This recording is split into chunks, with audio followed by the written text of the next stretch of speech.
Senators. 20 years, 1,200 students. Over the time that I've been a part of it, it's been a little bit less than that because it has been 16 years for me. As I said it before, during the session, during the training sessions, as well as earlier today during the luncheon, the first time that I came into this chamber was as a faculty member of this program. I'll take a second to recognize our good friend, Assemblymember Guillermo Linares, who just walked in.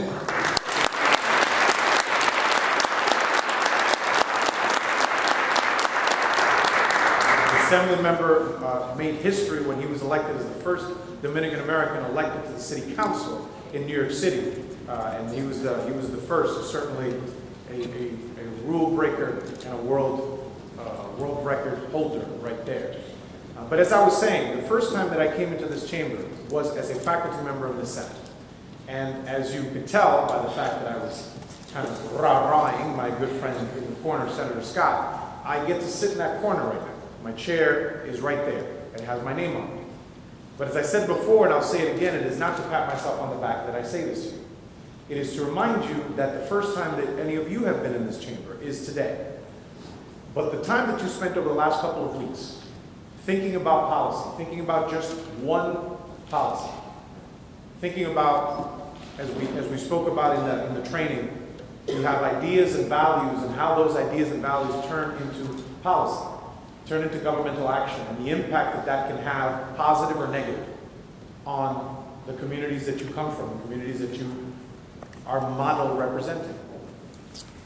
These are processes that many times my colleagues sometimes forget, which is why I'm very thankful that a room like you gets to actually do this, gets to consider this policy, and this to think about the fact that every day up here, this is what we do. We think about policies that impact communities all across the state, and consider how those decisions impact the state, impact our communities, and we think about it every day. One of you could be one of these folks that's in here, and not just one of you. When I look around, I see people that have either been former colleagues of mine, former state, model state senators, who became staffers. A gentleman who served in my office, and he served very well, is a gentleman right over there, Guillermo Rodriguez, who was part of this model Senate chamber. You can applaud him. You can applaud him.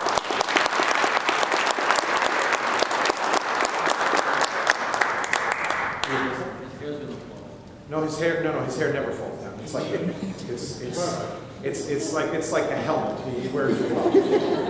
But the gentleman was a model state senator. He then became a part of my team. And there's many other people that have served in many other capacities in government and doing a lot of other things. But since I know that many of you are not political science students, this might be the first time that you really think about what government actually does. I would encourage you to consider that as a potential career in the future. Also consider the fact that as I stand up here, and you will know because I am currently in the minority in this House, I have never stood up here during an actual Senate session. I have to watch it from down there. So I can tell you that if I get to stand up here, when I look down, I probably would not see such an incredibly diverse group of people, and also so many women in this chamber. And that is an amazing thing to see.